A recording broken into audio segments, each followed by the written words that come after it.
transmissions. Hello, everybody. It has been a while, and I have to say I'm sorry. Just to start out, things have been crazy, obviously, for a while, and a lot has changed in such a short amount of time, right? I think for everybody, things have just become bananas since COVID. But now that we're back and rolling and adapting, I think, a lot of us are just still kind of stunned, like after getting knocked out or concussion, if you've ever had a concussion, you're just kind of like trying to grasp back to reality almost. I don't know if that makes sense or not, but I just have to stress this enough. Obviously, you'll see it's just me on the first episode of Abstract Transmissions back after a long time. But there's a lot of changes now, right? We are on YouTube, which is a big announcement for us. And we are now on video recording. Zoom is going to be our kind of go-to for a while. So it's certainly a change and a dynamic, but it's something that I'm going to put myself 100% into, just because there's so much going on. And although right now, as you can see, it's just me and Tigo isn't here, he's like all of us, dealing with some life changes and adapting to everything post-COVID. So I'm picking the ball back up right now, and hopefully he will be able to join us back. But as it is, I'm going to be doing interviews. So right now it's just me for this episode, but we do have lots of great guests coming through, and obviously it gives us more of a flexibility, right, for the ability to reach out to other avenues. It's different for me because I'm talking to a camera and not people, and that's definitely a challenge for me, for sure. But at the same time, I think there's this kind of nice facet to doing it this way, right? I can adapt it around the schedules of the people we're interviewing more frequently. We can do more of this and increase it, reach out to more avenues. We're on pretty much every platform as far as I know, other than YouTube. And obviously YouTube has a big presence with podcasts. So we are going to backload all of the previous episodes. You can listen to your favorite episodes, if you have them, of Abstract Transmissions anytime right here on the station. So for those of you who don't know who I am or anything about our podcast, I will, maybe coming across us now with the big change to YouTube. We are a interview type podcast in which we talk to every type of person we can, right? We don't want to alienate for one reason or another. I want to talk to as many people and types of people as possible. I'm not so dogmatic in my beliefs that I can't talk to somebody that's different than me. And I think that's the thing that we need to do. We haven't done. And it's why we are where we are right now. And it's bad. It's really fucking bad. And be where you are with Trump. Most of you know where I stand. I'm not a fan of him, but I'm also not a big fan of the Democratic Party too, right? But I did vote Democrat in the last primary. It was a big Yang support. As you can see, the big Yang flag in the back there. I definitely have never been strong into politics. And for those of you who are new, I've always kind of been third party libertarian for the most part, my entire life. Not necessarily just libertarian, a third party for the most part. I don't really vote major party because I'm not heavy in the belief of it. But as crazy as it is, this election is definitely different because I do think that there's a lot of existential facets that I'm sure both sides are using that as this freaking word that they're just throwing around, and it's kind of unfortunate because it is existential, but not because we might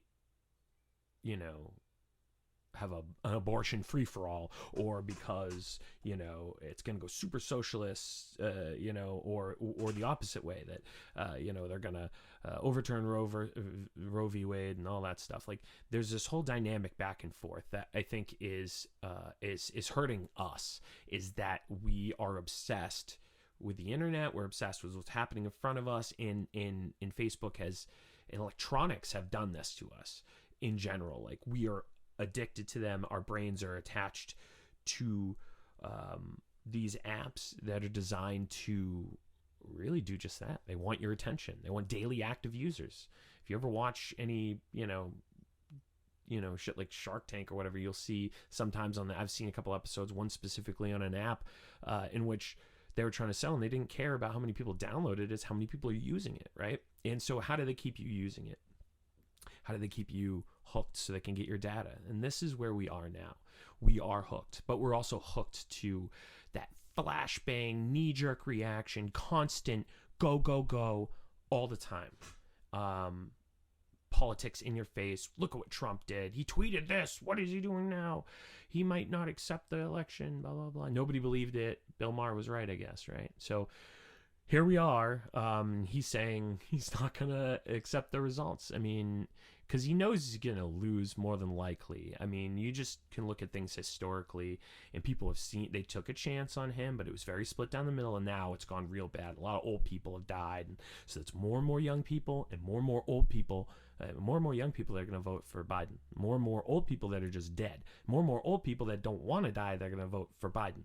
So a lot of his support is just QAnon people at this point, and some libertarians, and the people who are really sick of Biden, and I don't understand the libertarian thing, because he's like the most authoritarian president we've ever had in my life. Obviously, I haven't been around before that. I know that Nixon was, but did Nixon do anything like this, right? Like, I'm talking to myself, I guess, because I don't have a guest this time, but and this will be a short one too, because I don't keep rambling and keep you guys on here the whole time when there's no dialogue. But yeah, I don't think Nixon was anything like that. I don't think it's ever been this crazy.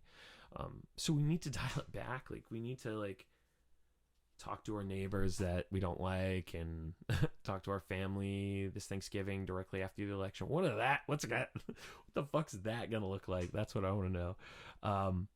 Shit is just bananas right now, and we can't act like it's not, because the Romans fell the same way. They had a lot of and I'm definitely not in any way, shape, or form against. I'm not completely straight, so I don't even know really where I am, and I don't really care to know.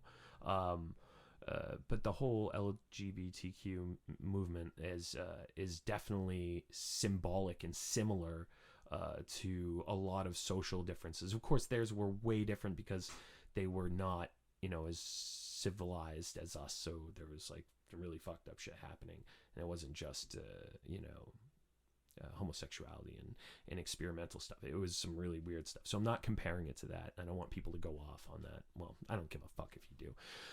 But the important thing is that there are some parallels to what happens with the Romans and where we are now, but also Nazi Germany.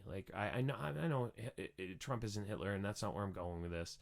Although there are a lot of really crazy parallels that people are not at all taking into consideration. And that's just, it's crazy. I think that this is unbelievably scary as a parent. Thrust my child into this world, I'm scared for his generation, right? But this is all the more reason why I think people are so anti voting, and the people that are voting out of fear. I'm voting out of fear. Like, I don't want to vote out of fear. I want to vote for the candidate that I like. I don't want to vote for Joe fucking Biden. I'm sorry, I don't. His history and his record do not bore out the results. I'm gonna vote for him because I don't want to watch society collapse if we don't do the normal pendulum swing, the bipartisan duopoly bullshit, where it swings back to the left because things have gone way too hard conservative to the right, and crazy amounts of executive orders and crazy amounts of changes. I do think that there's a balance to, like, what Louis C.K. said about politics, where he doesn't like talking about it, but he's always said that he kind of liked the fact that there was a Republican and then there was a Democrat, because there was this balance between it. And I think balance is more important than going one ideological direction. I think that that's bad in a lot of ways, because revolution never turns out well. And you can look at every point in history where they're like, capitalist pigs, the bourgeoisie, any of that shit, and they go right into revolution where it's bloody, and then other people take control. And I'm not saying that what we're doing is, like, I'm on Social Security, I am disabled, like, I get it, like, but I do think that there's a different way to approach these things, and I think that it takes time, but we're not going to do it overnight, and that's why I'm not voting for the third party this election. I'm going to continue to hedge down, my focus, and then vote for Biden. I'm also not calling anybody on the phone, though, right? I'm not going to call up somebody and try to stunt for him, dude. I'm not going to do that. That's not me. I did it for sure for Andrew Yang, and I can see where Andrew Yang's probably going to end up in the administration under the technology secretary position or something like that. I definitely can see that. So there's a lot of benefit there, and I think that UBI thing is more likely now, and we talked a lot about that. How crazy is it that how important UBI became after everything was said, that we ended up right where Andrew Yang was worried about, but it happened way faster because of a pandemic. We don't know how to get out of this. We're stuck in this, and I really think the only way to solve it is UBI. And I don't think that taxing, I do think taxing automation and all of this data collecting and stuff is not. Yeah, taxation is theft. I understand that, but there is a real problem with how this has shifted, and billions of dollars are being made by one guy in a day. $15 billion in one day. He's now worth $200 billion. First human in history to be worth $200 billion. Some abstract monetary thing that we've made up as a species. But he's the top of the chain with that shit. So go Jeff Bezos. We got $100 worth of stuff on its way from Amazon right now.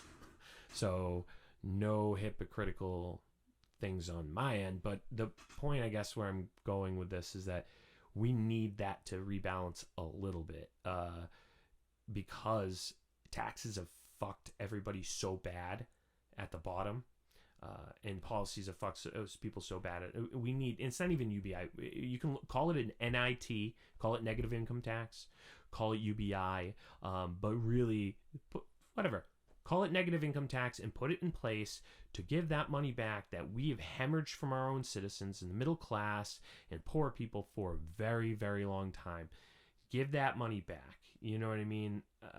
Start that direction. And I think that if we start generating that money at the base and just giving them economic resources, things like bakeries will reappear. And I'm not going to keep going. Everybody knows my opinion on that. And if you don't, there's older episodes. I don't want to keep everybody else bored out. So again, I'm not going to be talking for too long, but I felt like this is a super important way to discard this, to start this, because it's been a while. And I'm going to go into that a little bit more because I'm all over the place, right?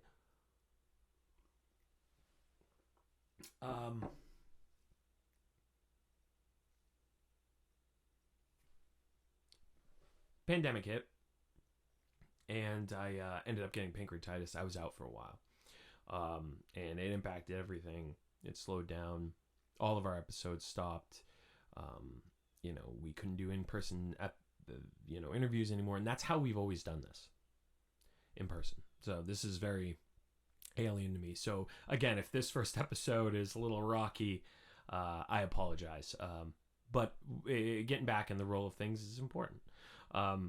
So yeah, I do think that getting back on track is important, and that was kind of my goal here. Is that I didn't want to start a new episode without Tigo and with a new guest, and people just kind of be what. And I needed to devote an episode kind of to everything that's happened and why our episodes have shifted and why we're missing my co-host and things are hopefully going to be temporary for now. So but then we got the adapting to Zoom stuff, so this is great and a challenge, but I'm all about challenges. So here we are. I think that the best way to kind of go forward moving forward post-COVID for a lot of us is to stay active and stay busy. Force yourself into a routine if you can. Like, it really is important. I've started it, and it's taken me everything as a person to get into a better routine for my son, for myself, to kind of get back up after everything that's happened over the last year. It's been a hard time. It's been crazy between, losses and COVID and just everything. It's crazy. And I think people are struggling out there. I think things are hard. So I do think that as much as politics kind of suck to talk about, this is why I am political and I bring that into the podcast so much. I try not to be super political, but it does come up. Like any podcast, it's going to come up. But some other things that I think are way more important are some of the major advancements that's happened. We've been gone for a while. So Neuralink, right? We are there. They're there. They've got animals controlling freaking cursors, and it's nuts, dude. We are now at a new age. And right now, I'll tell you right now that this has happened, that they have connected electronics to the human brain. It's all downhill from here. And I hope that it happened at the right time, because we are dangerously close to social collapse in the United States. And we were the first, the rulers of the world, the free nation, right? If we go down, we fall apart. Guess who takes over? It's going to be Russia or China, and I can almost put my money on the Chinese Communist Party. Not China, the Chinese Communist Party. Those are two things. When we talk about China, I think too often we go China. But China as a whole isn't the Chinese Communist Party. And people don't all want to be part of that authoritarian, autocratic regime, right? It's communist, autocratic regime, I guess I should say. But there is some solid authoritarianism built into that. Everything is controlled. Everything is really, it's thought police, really. I mean, you can't think what you want. You can't say what you want. And they want us to collapse in on ourselves. Like they're playing chess. And we've been playing fucking checkers the whole damn time. They're playing like 4D chess, and we're still like figuring out the rules to checkers. Like, we're like, okay. No, they're way ahead of us, and they're just waiting. They're sitting back, and they're playing the long game. They're not stupid. They know that we aren't long for this planet. We can very, very easily fall apart. And they have economically destabilized us with Trump. They let him believe whatever he wanted, and they took advantage of that, because he's not intelligent. Like, no offense to anybody who's a Trump supporter, but Trump is not high IQ and bullshit to anything he says. Like, it blows my mind how many people are just like, they say everything he says at face value is true, and it's obviously not. It's cognitive dissonance, and there's a real problem in there. It's I think a big problem with the world. Most of us do it. I did it. And it costs me a lot in life. Not being honest with yourself, not being true to yourself. And I think that this is the dawning of the age of Aquarius. Cue the song. uh, it's a shift, a watershed moment in human history right now, and it is, we are an axis of global power, and if things change, if Donald Trump keeps doing what he's doing with the election, and things do stay him for the next 4 years, there won't be an end to his presidency. I don't see it. I see he's already talked about 12 years. He thinks that he's entitled to an additional 4 years in addition to the 8 years because he was treated so poorly in the first 4 years. It's dangerous. This is a dangerous moment, and I'm scared. I'm scared for a lot of people, but I try to lighten things up a little bit, for sure. I don't want to make this completely about dark and doom, because that's not good at all. I think a lot of people are doing a good job adapting and planning and finding ways around it. Joseph Gordon-Levitt, for example, is really awesome, right? I think the guy is fantastic. What he's done with Hit Record, I think it's called, and it's this YouTube channel in which they're trying to get musicians and artists to all collaborate during the pandemic while they're stuck inside and things are rough and things look so goddamn bleak. I think it's great what they're doing, and I mean, I would love to contribute my time into something like that. I would really love to do it. I just haven't been able to make the time, barely make the time to do this. And I mean, part of that, I'm not gonna be like these other people and be cognitively dissonant about it. Part of it's my own laziness, right? I try not to think of it as laziness. I try to think of it as, I can't get out of my own way. Everything seems so scrambled and overwhelming and difficult, because there's so much to do and I don't know where to start, and I'm disorganized. So writing lists are everything, and staying on those lists and going in order, and just starting from like one end of the house, cleaning as a insert example, one end of the house to the other, and follow the list thoroughly. Trying to get to a schedule, get my son on a schedule. I think all of these things are going to be more positive directions for me. So I'm just trying to look at it from a positive. I think that this also could show the real, weaknesses in the system if we make it through this election season, which we have to, right? I mean, we don't have a choice. We need to look at it like everything's going to be okay and we're going to get through it as a nation, not just the Democrats, not just the Republicans. And I think that, we need to start looking across the aisle and start talking to people, having conversations. Not all of us are going to agree on everything. We can get heated about it and go back and forth. But you can't. I think you do less hitting somebody in the face with a brick to solve your problem or burning something down than you do sitting with them one-on-one and hashing it out, like talking it out, and not talking it out, like, because I mean really, like, getting in there and ripping it wide open, but it can be physically civil. It doesn't have to be vocally civil, or I can't think of the word, I guess, right now. But yeah, we need to change what we're doing and get in there. And sure, what we just scream at each other? No, like, we need to hear the other person. We do too much talking and not enough listening, and I am the worst at that. So it's not something that I want to condescend about at all. But I look forward to doing more of these episodes. I'm really excited to be back into doing this.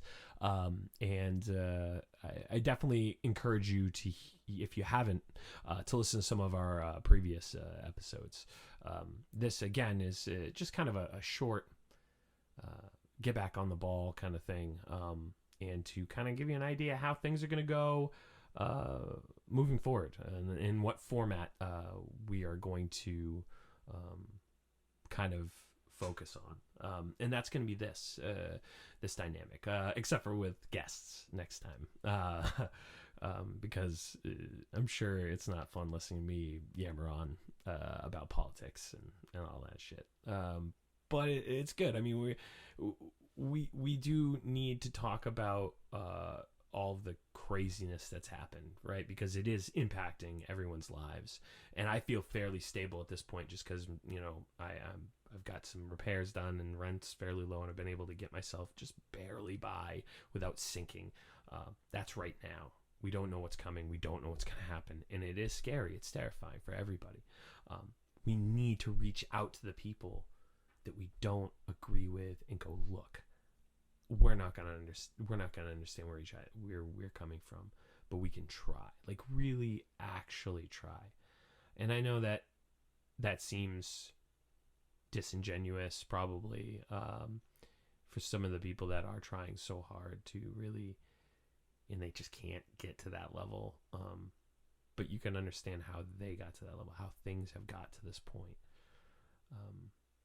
And for the libertarians out there, that are like, hardcore, I'm not going to vote this election, or they're going to vote Joe Jorgensen. I'm not going to trash on Joe Jorgensen. I think she's awesome, and I gave her campaign money this election. And I'm a registered libertarian, because, moreover, the third parties matter to me than some of the real strong political perspectives as a libertarian. I'm strong, advocate for gun rights, because I think that crazy shit like this is exactly why we have the Second Amendment, and we can all argue about it. I'm not trying to change people's minds about it. It's just what I believe. But I also think that responsibility and safety is super important too. So there's a keen balance there. You gotta stay on the line. But I think that, we can do that, and stay sane without going nuts, going off the rails with each other. We can, have disagreements and not see eye to eye. But what we can't do is cancel each other, even when we don't agree, even when it's abhorrent, right? Those people cancel themselves. What I was saying and what I just danced around and now I'm getting back to is that throwing a brick at somebody isn't going to solve it, but they out themselves, right? By having these conversations, you can have a conversation back and forth with somebody else, and they're going to just, you don't have to go, oh, well, you believe this and that's crazy and just let them do it naturally. Listen to what they're saying. Really listen. And say, I understand where you're coming from, and just say, this is how I feel. You don't have to say, and you're this, and this is just say everything is matter of fact, because nothing is matter of fact, right? Everything is arguably perception based. We could all say that really there's no, strong argument for reality in general. If you want to get into the existential debate, which we don't have time for and I'm not going to do. But when it comes down to it, your perception is your perception. What you see the color blue as may not be the equivalent of what other people see it as, even though you both see the same color, and you'll never have that way of communicating that it's different, because you don't know that it's different. You both see the color the same, but you see it differently, and you'll never be able to communicate that to each other, except for the people that are colorblind, and that's a unique thing. But that's a whole other discussion about perception and reality. What I'm saying is, you don't understand what it's like to be them and how they got to the point where they are. So trying to understand where they're coming from before jumping off the rails and calling them a bigot, a piece of shit, and a racist, because yes, racism is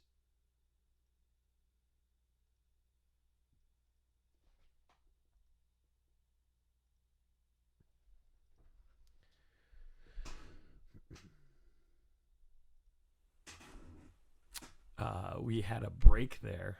Racism is just kind of, I think, rooted in ignorance.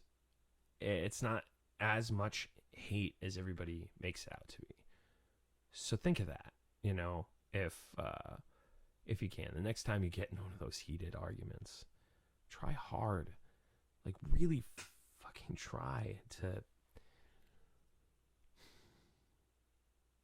empathize with the person, as gross as it feels sometimes for some people, because where they're coming from might not be all bad, and what they're doing now is right. And you can't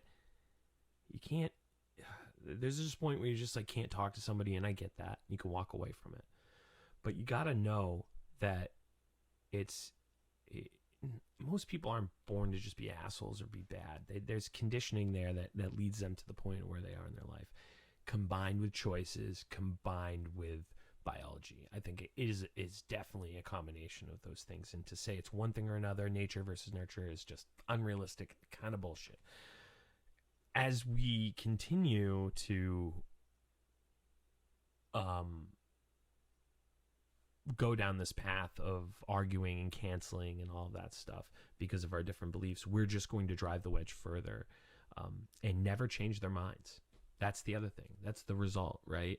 Is that you wedge yourself. They hate you. You hate them.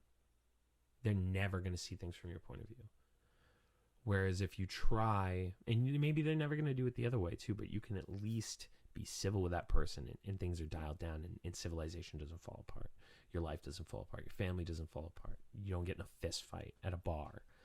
Shit like that. Like, if you look at it from the fact that they've viewed and experienced everything completely different than everything you've ever experienced, and same with you and every other being and creature on this planet, all of our experiences are different, then you really can't just assume anything with anyone.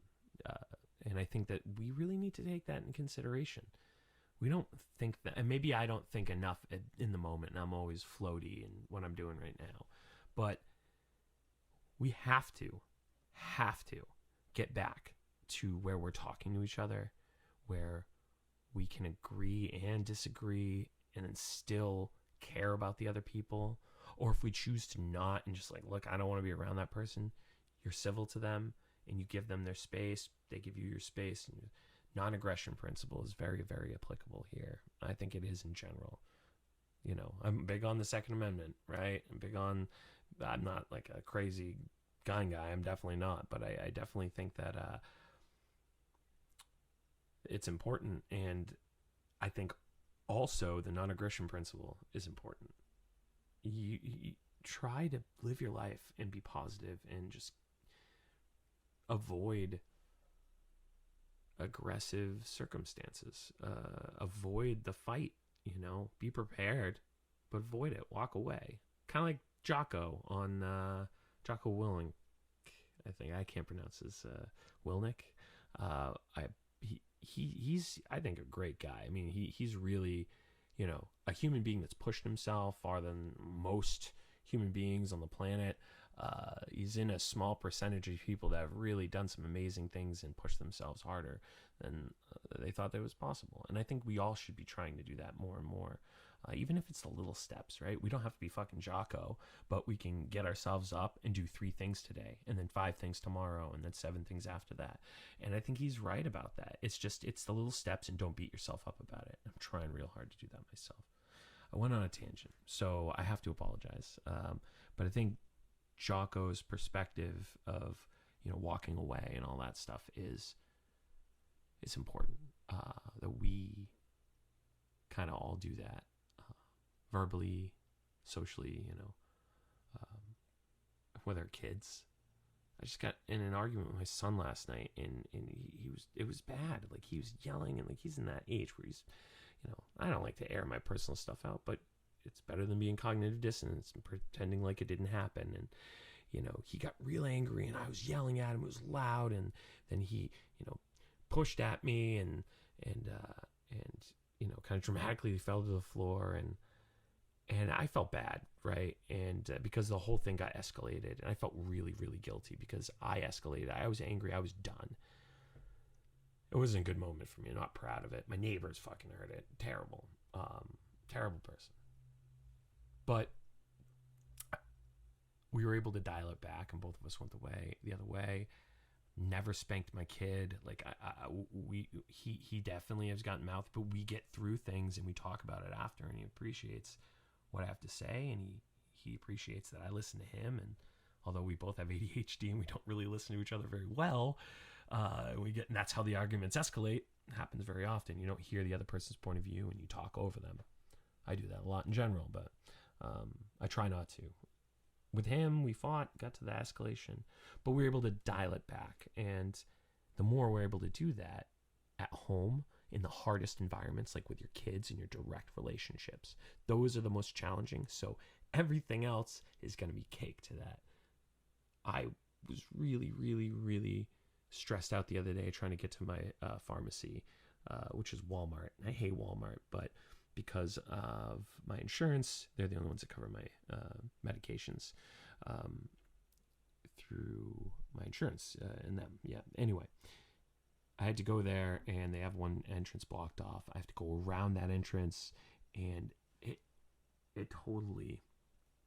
I was running behind, and I'm using a cane. It's really, really friggin' hard for me to walk all the way around like that sometimes. And it was a bad day. Like I was having a hard time walking, and now I have to drop off the prescription. Usually they're fax, but instead they were sent out. They weren't sent out. They were sent to me. I had to drop them off. Anyway, where I'm going with this is that I was really frustrated. I was having a hard time. I got really angry because I was running late to get my kid off the bus, and my ankle was in a ton of pain. Anyway, I was freaking out. I was in a bad mood. I needed to just dial it down because it's a circumstance. You can't control it. Let go, let go. That's where I'm going to leave this. I miss doing this, and I look forward to the next episode with you guys. And sorry about the ranting, but it's what we do here.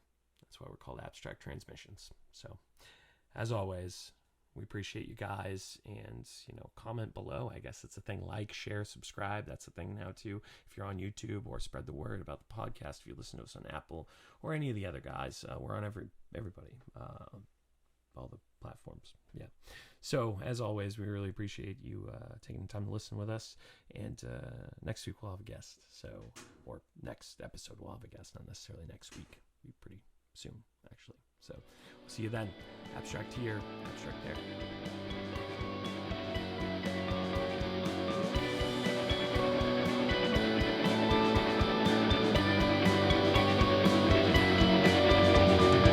Abstract Transmissions.